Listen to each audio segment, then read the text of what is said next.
Gdansky here in Phoenix, Arizona. And Doug said to me a few months ago, he said, Connie, I want to do something around sales. And so here we are. And I'm going to just show very briefly here a basic sales model that just really applies to everything, and zeroing in on some of our different speakers that are here today are going to speak about the different things when it comes to revenue generation. So a basic sales model is we have to do all 6 of these different things. So identify our prospect, initiate contact, introduce ourselves, have that all coveted discovery meeting, influence them to buy from us, and measuring our return on investment. So we'll set the stage with that. And then also Doug is going to be our moderator today. So Doug, take it from here. Oh, I see Yuri, here he is. So everybody's here. So go ahead, Doug. Thanks. Yeah, no, it's great. And I know we have 6 speakers and they're going to have 5 or 6 minutes each. I think Connie gave me 7 minutes, but I would suggest let's try to keep it to 6 minutes, let's say, for each person. And if ideally, because 6 times 6 is 36, that means we'll have about 20 minutes at the end for questions and conversation. And I think that's really important here because we have 6 experts with different aspects of expertise in sales. They're all experts, period, but they have specific nuanced expertise, like thinking about someone like Zach, who has 10,000 people in a distributor network that he has created around the world. That's unusual. And so each one of these 6 people have very unusual, meaning amazing skills and connections, and also opportunities for all of us to learn and to grow. And so I think what we'll do is have Connie kick off. And Connie, as I understand it, you're going to provide a framework, a sales methodology framework overall, and then each of the 5 that follow you will comment on a different aspect of that. I would suggest that for everybody in the audience, for you to not save your questions, please put them in the chat area. And then at the end, we'll have 20 minutes. And then at that point, raise your hand or raise your hand along the way, and we'll insert those questions either at the time you're asking it in the chat area, because it seems like we should cover it then, or we'll wait to the end and then cover those, and ideally have you ask the questions at the end as well. So Connie, does that work for you? Yes, so I'll just briefly share the framework here of those are the different components of a basic sales model, and all the speakers today are going to zero in on one of these areas of what is different. The sales world was turned upside down with COVID. And what has changed in their world and in their sales world, and how they are staying relevant and zeroing in on creating more and more value for people. And when you really look at it, 70% of the sale, in my view, is engagement and discovering the need of the prospect.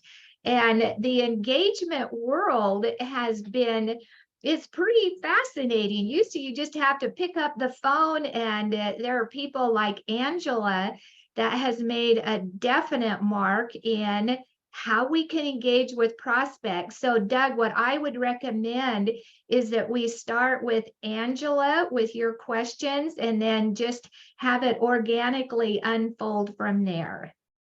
That would be amazing. Angela Dunce, she is a badass with LinkedIn. She's probably a badass in life as well, because she's a tough cookie. I think she's from Wisconsin originally, right? Or Chicago area. And she's a cowgirl to some extent, right? Because she got even weaved some of that into your marketing. I think from a standpoint of Global Chamber, one of the great things and why you should know Angela is that she does know LinkedIn. And LinkedIn is perhaps the best online system for us to be connected to each other within Global Chamber and beyond. because there's all sorts of amazing people out there, but you need to set yourself apart. You need to have a process that works. And, there's things that waste your time with LinkedIn, and Angela knows all of that. You should hire her for yourself. But today, in the meantime, she's going to be providing us some tidbits from her perspective of what she knows about LinkedIn and how to weave that into your sales process. Is that fair, Angela? Very fair. Fantastic. Well, thank you for joining us today, and we look forward to hearing more. So what I'm finding works on LinkedIn these days is some pretty straightforward stuff. How many of you guys have been pitched on LinkedIn in an invitation before they're even connected with you? And it's really annoying. It's one of the things that's ruining LinkedIn, in my humble opinion. So what is it that works? It's really simplicity and clarity and personalization. Those are the things that I really want to stress in the 5 or 6 minutes that I have here today. 67% of the client journey is completely out of our control. It happens during the whole marketing phase. People are checking you out. They're looking at you. They're trying to get a sense of you. And they've already pretty much made up their mind before they pick up the phone and contact you. So with that much of the client journey out of your control, what is it that they're seeing? You really want to think about what are the items that they see that are either going to attract them or repel them. And you really need to have a very clear message. Who is it that you serve? What problem do you solve? And you want to be super consistent about all of it. I've been recognized twice this year as being an influencer on LinkedIn, which is just kind of cherries on top of everything, right? But one of the things that I really try to teach all of my clients is the influence formula. The influence formula is your visibility in the marketplace, plus the value that you provide to your prospects, plus the consistency that you show up with. That equals influence. And I'll say that again because I think it's super important. Are you visible in the marketplace? Are you providing value to your prospects? And are you being consistent about the way that you show up? That is what equals influence in today's marketplace. And I want to talk just a tiny bit about personalization. I got pitched the other day, somebody thought that I was in fabric design. Oh my goodness. I'm like, shocking. I don't want your services. I'm not in fabric design. I mean, how much farther from the mark could you possibly get? I want someone to talk to me like they understand me and know me before they even think about proposing business. You want to put the shoe on the other foot and say, how is your client thinking? What are the things that keep them up at night? What is the language that they use in their industry? You really want to get personal with your clients. Now, if you have a huge list and you send out a newsletter, segment that list. You cannot talk to everyone the same way.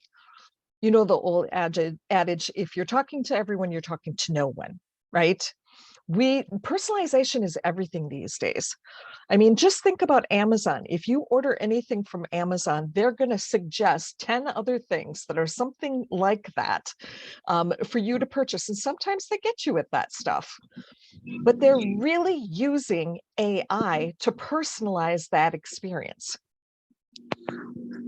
So you really want to think about how can you speak simply and with absolute clarity to each of the segments of your prospects. Marketing and sales, the line between the two has gotten very, very blurry these days because most of the research that people are doing is on their own. They're doing it completely unknown to you. You have no control over what it is that they're seeing. So by the time they get to you, your job is not to tell people about benefits and services. It's really inquiry. Can you ask them the right questions to find out what it is that they really need? How did they find out about you? What did they see? What is the problem they're trying to solve? What are the things that they've tried in the past, and how much success did they have with those things that they tried in the past? You don't want to try to sell them something that didn't work for them in the past. So your job when somebody finally does contact you in that sales journey, that client journey, you want to ask questions. You really want to establish, because sometimes people will come to me and they just think that I can wave some magic wand and LinkedIn is just all of a sudden going to work for them. And they don't want to put any effort into it. And you know how that'll go. Branding is everything. You need to have a very strong personal brand. And a lot of people really get confused about this whole personal brand, professional brand thing.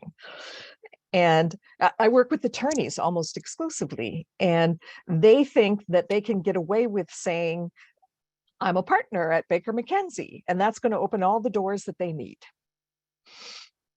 It's their personal brand that makes them a rainmaker. I used to do executive sales training, and one of my coworkers, my colleagues, he would always say, we don't do business with glass buildings. We don't. We do business with people. It doesn't matter how big that brand is that's behind you. It's your personal brand that somebody is creating a relationship with. Everything that we do these days is relationship. So even when you're posting on social media, this is the biggest tip that I give to my clients.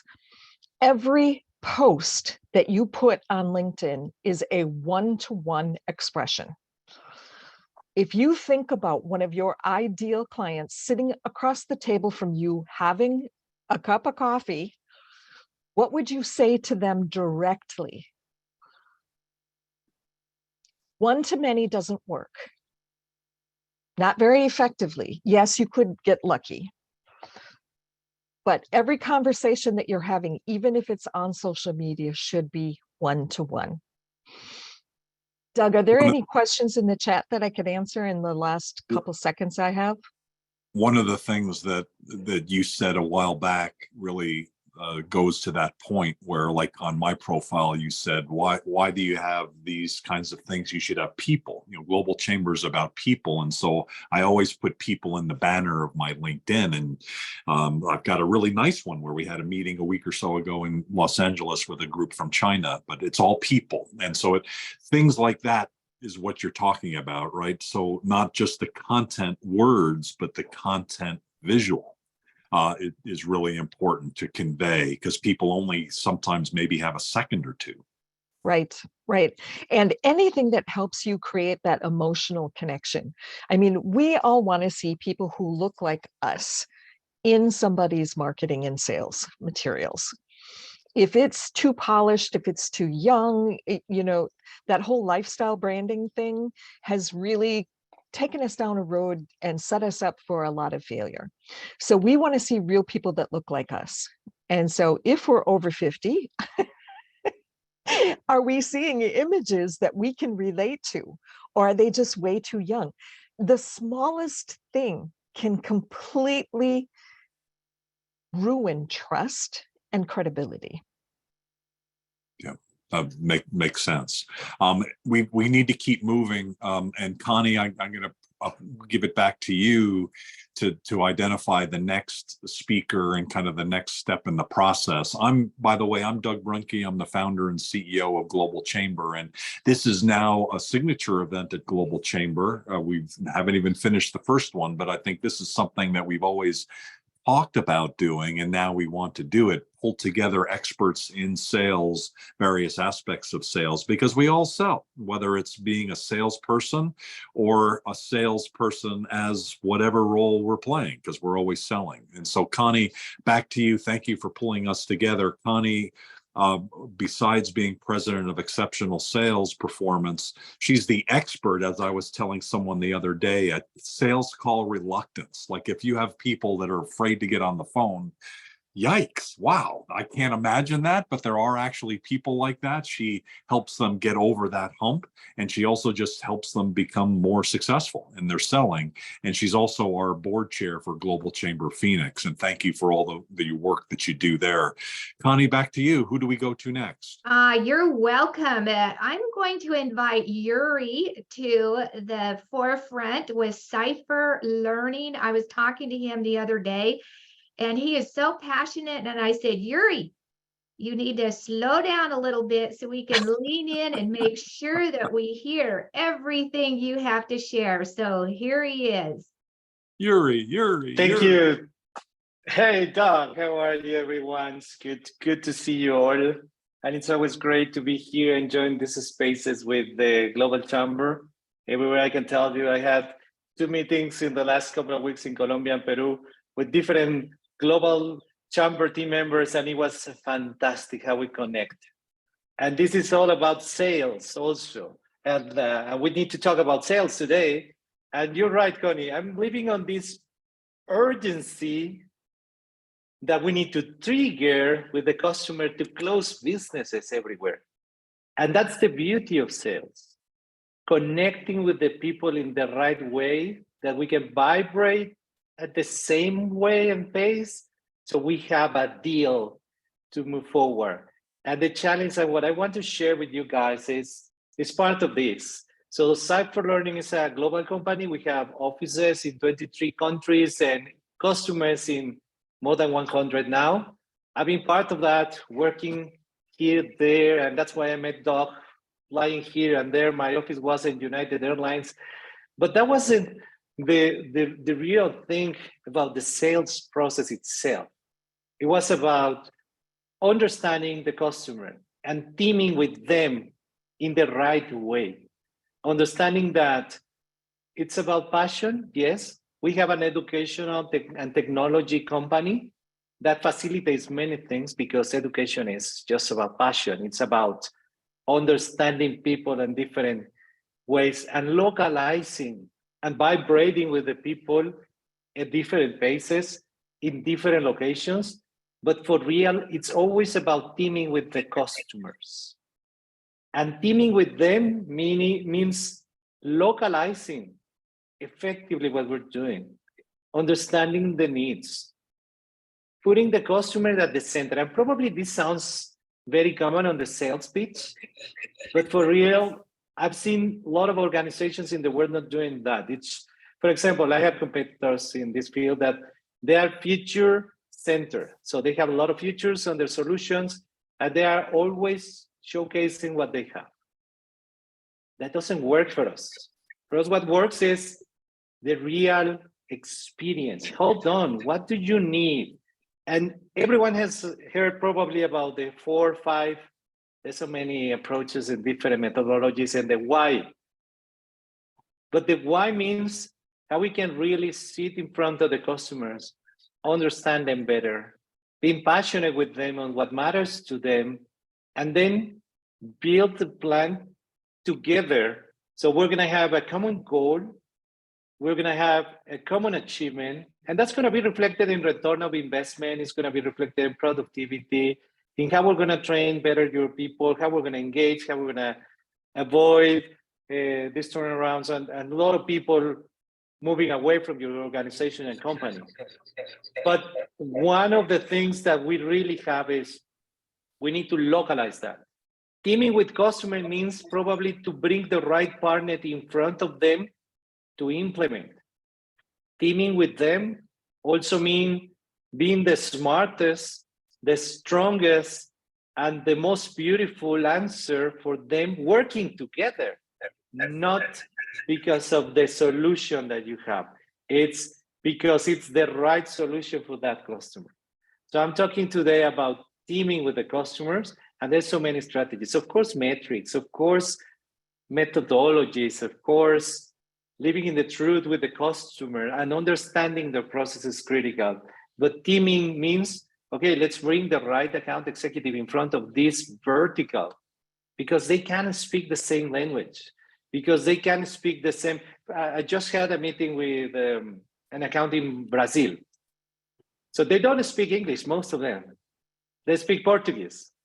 So I speak Spanish natively. I'm native in Spanish. So I try to communicate with them in Spanish, not in English. Why?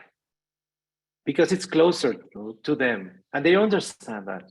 So it's part of being and localize what we have. And just something that I want to share from our company, because it's important on how we approach worldwide. This means, and this is something that I'm sorry to sell a bit on this, I'm a sales guy. So leading the necessary disruption, it's about being smart.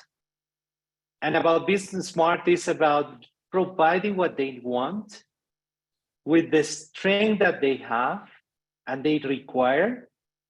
And why not? It must be beautiful because they really want to show success. Who's going to be fired if this solution doesn't work for them? That's a question. So I don't want to be fired. They don't want to be fired. So let's work together. Let's team together to make this work. And of course, have a successful implementation of whatever product or solution you're selling. That's what makes the difference. And no matter if it's in the Philippines, Germany, Africa, Middle East, Latin America, I've been there. And it's always about how we build the teaming component with the customers, with partners, with languages, with adoption, with implementations that matters to the customer. That's what I have though today. That's amazing. And I have just one quick question. It's a big question, Sure. But if you could just provide your thought on this, and I'd love to hear everybody's thought on this.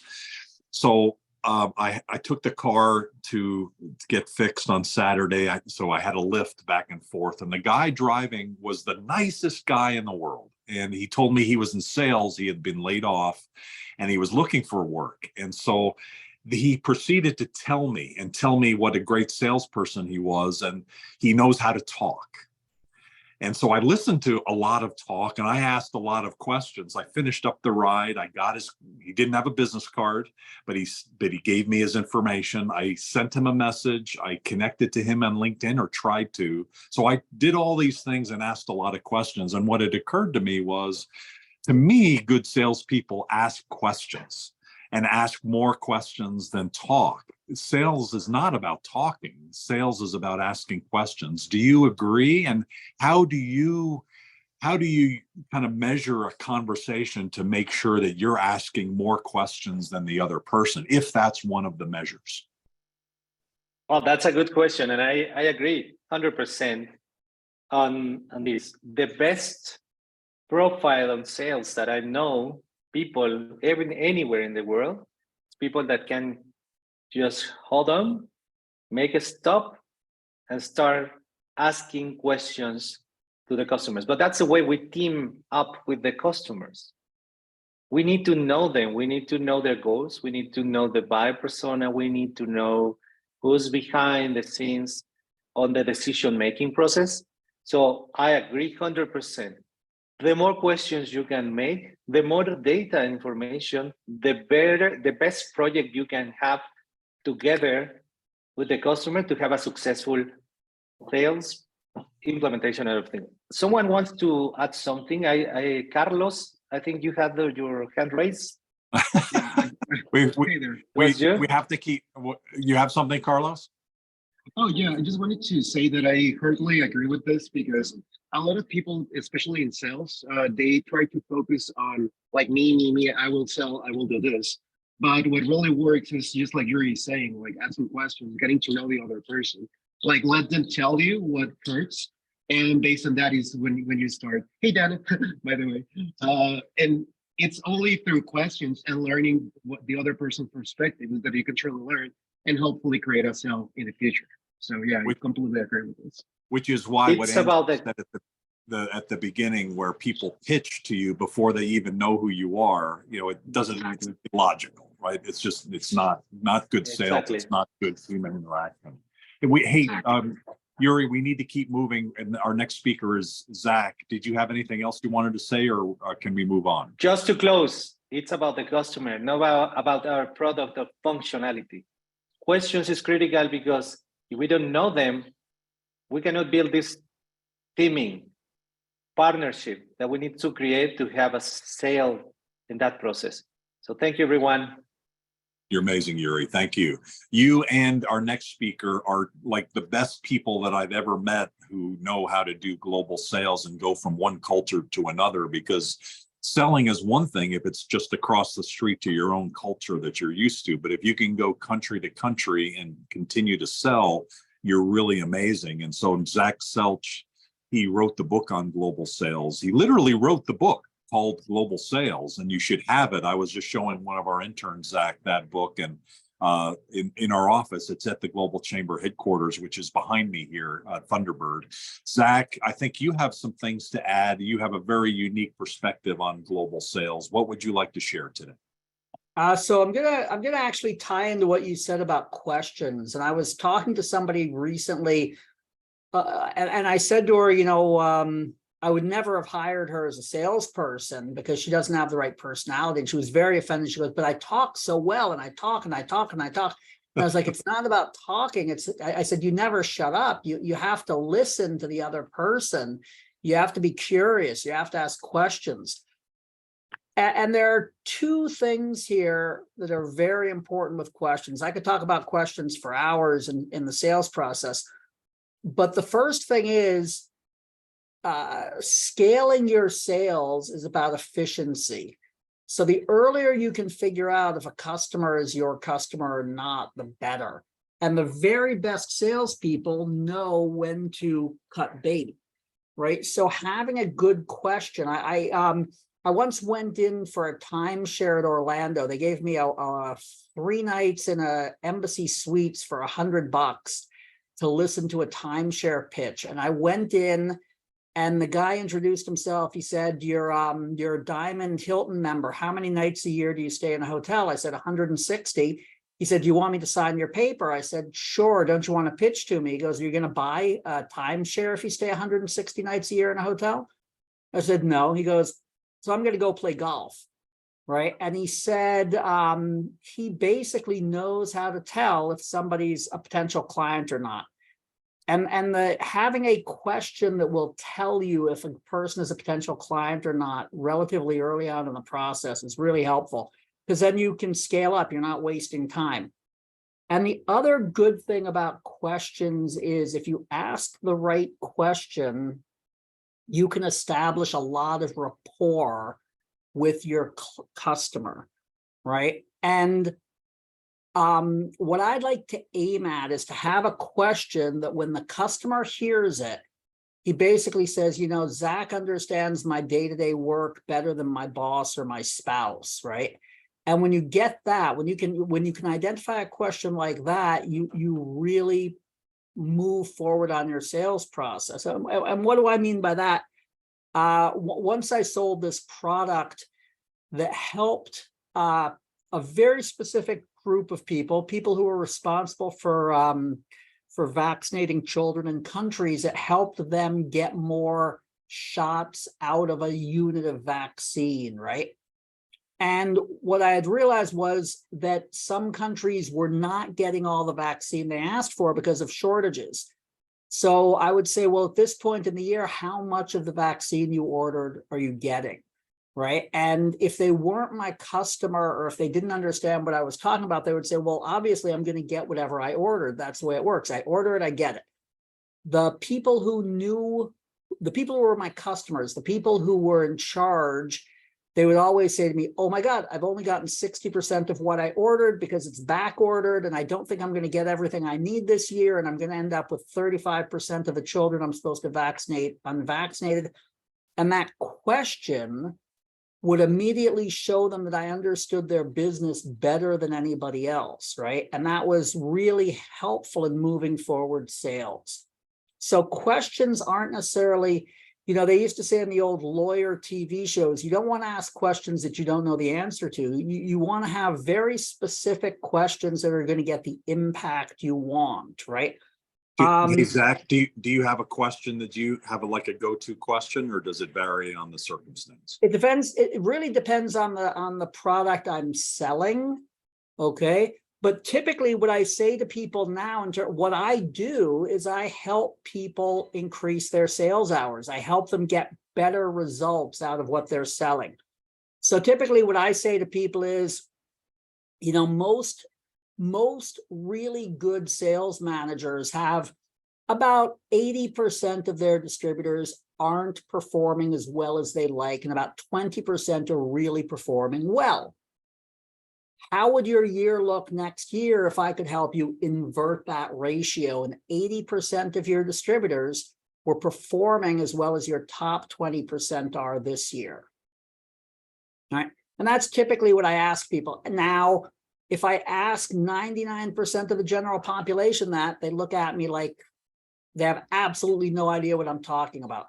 My customers typically say, oh my God, that would change my life, right? And then boom, I understand what they need. They know that I understand what they need, right? So I've burned up a lot of my time right now just talking about that, but let me say one thing. I want to hook into what Connie started with, which was the sales process. And I've seen multiple sales process maps. That isn't exactly the sales process map I use, but what I always tell people is there are lots of different sales process maps. They need to use one of them. They don't necessarily have to use mine, and they don't necessarily have to use Connie's, but they do need to follow a process map. And the key to international sales for most small to medium-sized businesses, and that's say under $500 million, is figuring out who does what on that map. Because a company under $500 million probably shouldn't be in the direct sales business. So you don't necessarily want your employee doing those things. You want to figure out who does what on that map, right? Is it going to be a distributor? Is it going to be a commissioned rep?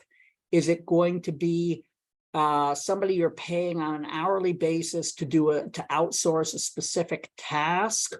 Or is it going to be your employee, right? Because the scalability, the amount you can grow your sales is going to be limited by the work hours of your employee. You only have a certain number of those. So the more you can increase your distributor sales hours, you can get more competent, effective distributor sales hours out there. And the more you target it and make sure that everybody is doing what they can do, and nobody, you don't have your employees doing something that you could have a distributor do, or that you could outsource to somebody from the Philippines or whatever, right? You want to make sure you're doing this the most effective way possible. That's how you scale up international sales. And that's how you hit real serious growth. I see, virtually no company that I know is selling the way they could sell internationally. You typically, I can look under the hood of a company's sales process and give them 100% growth like that, just by making things a little bit more efficient in terms of who does what. Okay. Anyway, Yes. so that's my pitch. Thank you. And if you ever want to have an interesting conversation, and if Zach has time, connect with him. He is so fun to talk with. Now we're going to move to Dutch Schmidt, and he is an enterprise account executive at CreditSafe, a global provider of business credit reporting and risk management solutions. And Dutch, here's the question for you, is how do you identify potential prospects or strategic partners in your sales effort? And you're on mute. That was a test. That's part of my sales process. Is who speaks up and lets me know I'm on mute. Thank you, Connie. I appreciate it. That's a great question. I really, for those that are on the call, some of the things that we've heard today have been very strong, very powerful. From each of the three. I don't have a PowerPoint. I'm not selling anything. I don't have a book yet, but one thing that I have learned over the 25 plus years that I've been in sales is really identifying who are we selling to. sales is not a sale unless you have somebody that you can sell to. So for me, looking at a couple things, how do we define our ideal customer? What is that ideal customer that we're trying to target? You want to define that with clarifying characteristics of that ideal customer. You want to consider things such as industry, company size, geographic location, budget, and there's some other things that you can add to that. That's going to provide you with a foundation of who you want to target, who you want to speak to. Angela mentioned something about market research. So you definitely want to conduct your market research, whatever country you're in, whatever country you want to target. That you can align industries or sectors to that ideal customer profile that you have. Definitely look for trends that are out there. We've all experienced the last couple of years. Some companies are doing very strong. Some companies are not doing so strong. The one thing that I really, really love about LinkedIn, and that to me is my go-to platform, is leveraging that existing network that you have within LinkedIn. You can identify prospects, but also strategic alliances that you can have. You can reach out to colleagues, friends, industry contacts in the 3 different industries that I've sold in. I still have friends from back in the 90s when I was working for Principal Financial Group. They're still friends, great relationships. And I've had those individuals refer business to me as well. Using LinkedIn is a great source. I would definitely reach out to the LinkedIn badass on the call. Angela, definitely would recommend that. You want to engage in content marketing. Real quick, I love the perspective of branding, your personal brand. To me, yeah, I work for Credit Safe, but I'm selling me. I do better with reaching out and meeting people in person rather than, even though I have cold call, I don't do much cold calling today because I meet a lot of people through the next segment or next portion that I would mention is attending industry events, being part of the chamber. I've met so many wonderful people from the chamber that I've had appointments with, meetings with. I've been able to share refer business, and likewise, it's been a phenomenal partnership so far.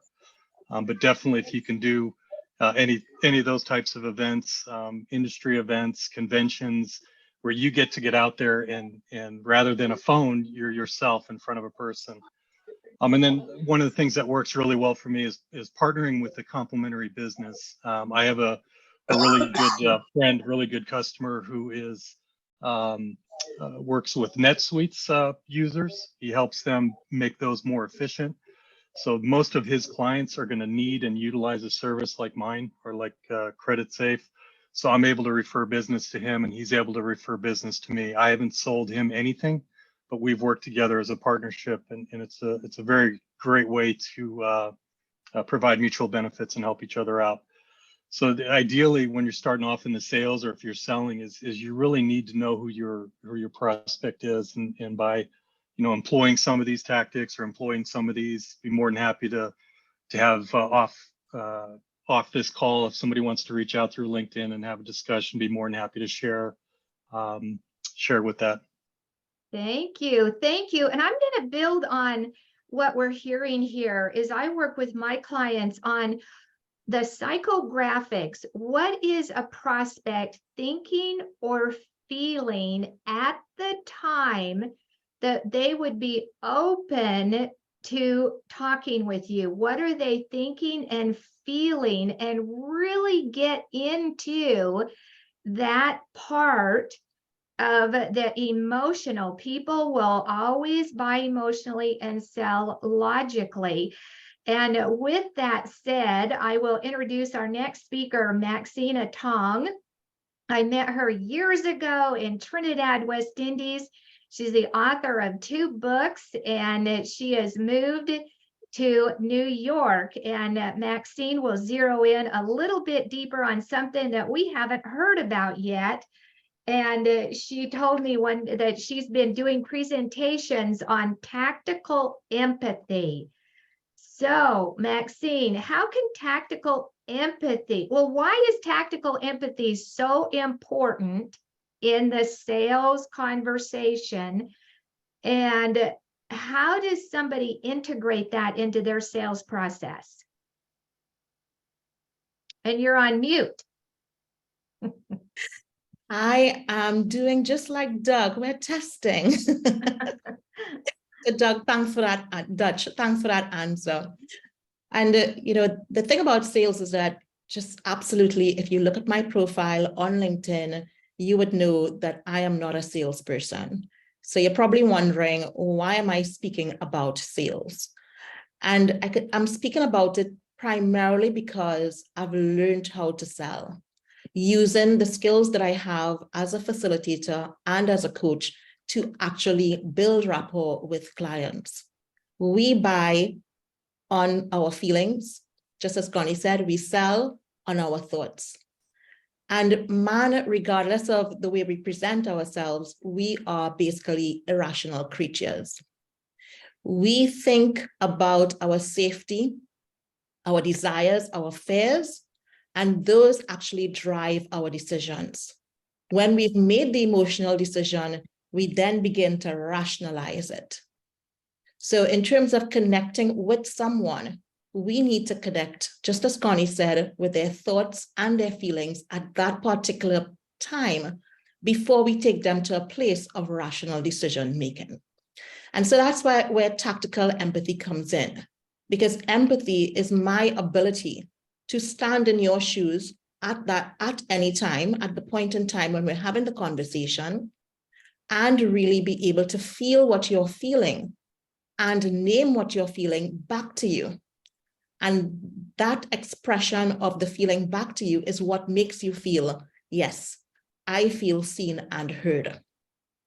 So the reasons why the questions work is because as humans, there's something called the social penetration theory. And that theory really states that we have 3 levels of thinking. So if you think of an onion and you peel back an onion, you peel it a layer at a time until you get to the core nugget. So when we ask questions the first time, the first layer, you get information and you get facts. More questions comes to the second layer where you get assumptions and explanations. And then the third layer, when you ask more questions, what do you get? You get the fear or the desire. And that's where we want to get to with tactical empathy. Being able to ask questions, holding that person in positive regard, being non-judgmental, listening actively so that we can repeat what they said, so that we can ask them another question. And these questions are open-ended questions. That is what really helps us and helps the other person feel seen and heard by us, so they begin to trust us. We build rapport by creating trust. So in terms of how does that redound to your bottom line, to your return on investment? Sure. Maybe the conversation, a 5-minute pitch, is me telling someone, whereas me being empathetic and listening, it may take 10 minutes. And that return on the investment, you will get a greater sense. Your prospect will most probably buy from you because they feel seen and heard. It's not a one touch. I've read that it takes about 8 touches to convert a prospect into a client. And each touch, we ask different questions, yes, to learn about what they want, but more importantly, to learn about how they feel, what they're thinking, what their challenges are. So we can, when we realize and we understand that, that is where we begin to say, okay, this is what I have for you. In fact, sometimes if someone has already reviewed your LinkedIn profile and they begin to speak to you, they will say, this is what I want from you. So Connie, does that answer your question? Yes, thank you. And it's so interesting when people reach out to you for some reason, if they're inquiring, the first question is, what's prompting you to reach out? What is prompting you? And they'll tell you, and wow, your job's halfway done. So with that said, we're going to open up the floor, and who has a question for anyone here that you would like to ask them? Dana, did I see that you put a question in the chat? I certainly was commenting on to a few and responding, but I'm going to start with Angela. She sets the tone, and thank you, Maxine, for tying it up nicely too. So Angela, you were telling us this formula for an influencer. And I know when you make that level and being dubbed an influencer, that has to feel good, right? Because a lot of times when I think of influencers, I think of a certain age range. I think of Instagram, I think of TikTok, and I see that, but I didn't even know that there was a level of influence that could be achieved on the LinkedIn side. So you said visibility, add value, be consistent, show up, and you can be an influencer. And I know in previous talks that I've heard you in Globinars, you also mentioned the importance of videos and articles. So would you speak to that too a little bit to those who may have not heard you speak on that in the past? Yes, great question. Thank you so much for that. Yes. Influence, you can describe influence in a lot of different ways. And we heard the word rapport. We heard being seen and heard. Those all help with the whole influence formula. Now, TikTok and Instagram and all those other social media platforms have changed the definition of influence. To be able to get a sale, we have to have some sort of influence. You can call it rapport, you can call it vibes, you can call it a lot of different things, but that's really what I'm talking about. So thank you for asking that clarifying question. And video, you know that I'm a big promoter of video. Video's not doing so great on LinkedIn right now, but I don't post for the algorithms. And it's not a vanity metric that I'm looking for.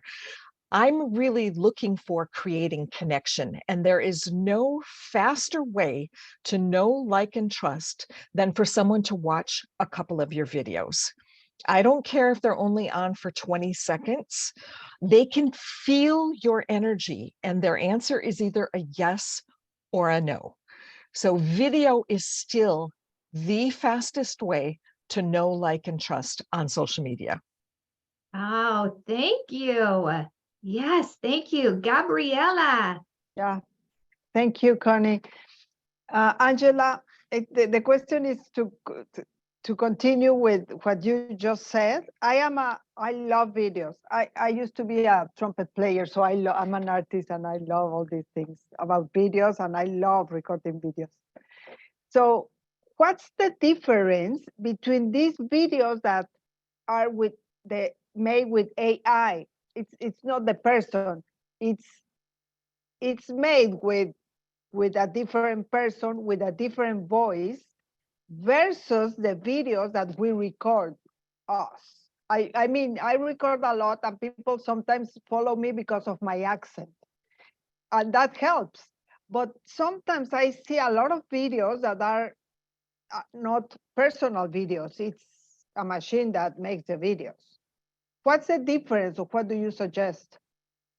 If you are trying to establish yourself as a thought leader, as an influencer, if you are trying to use video to create interest, awareness, goodwill, if you're using it for sales and marketing, it really needs to be you.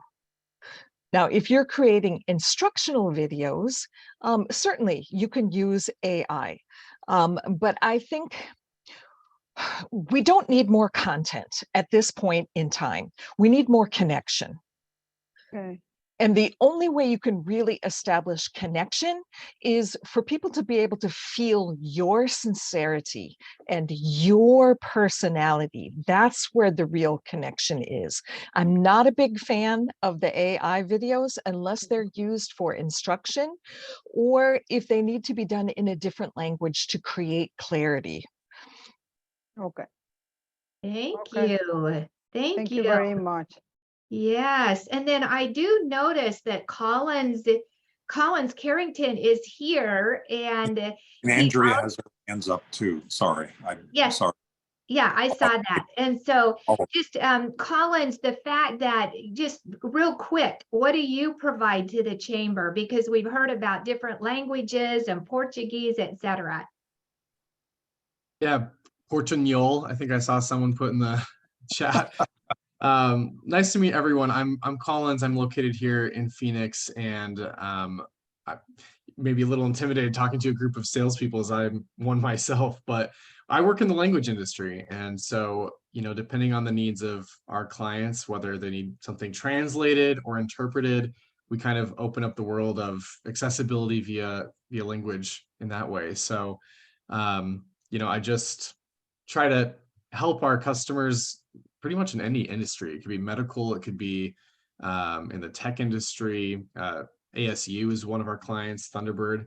So really anything that needs localizing is where I really enjoy kind of discovering what the needs are. And yeah, it's an ever expanding kind of industry right now with AI coming in play as well. A lot of linguists get to use that, and people have a lot of questions about how to get the most accurate kind of translations. And so if that tickles any of your fancies, or if you feel like that's something that you even just want to shoot the breeze about a little bit, I'm happy to have that kind of discussion in the future. So that's what I do.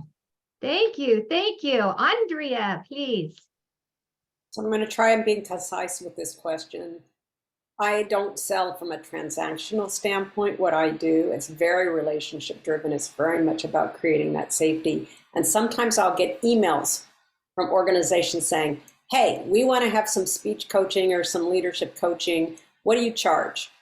And I don't generally give prices by email because I don't know what their needs are or anything. So my question is, how do you move someone? What's the question to ask in that email to move someone from tell me what you charge to let's have a conversation?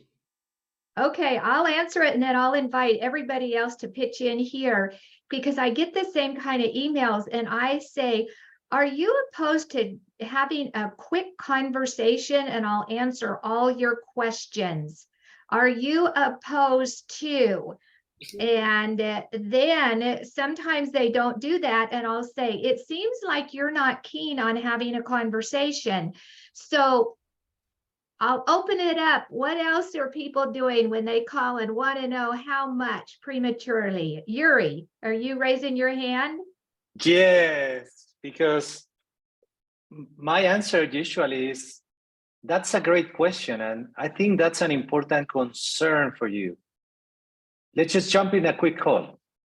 And it works because I'm giving the importance to the question that they're throwing through an email and saying, yeah, that's critical for you. Let's jump in a quick call. And it just happened. Beautiful. Thank you. Who else has something to share? Angela.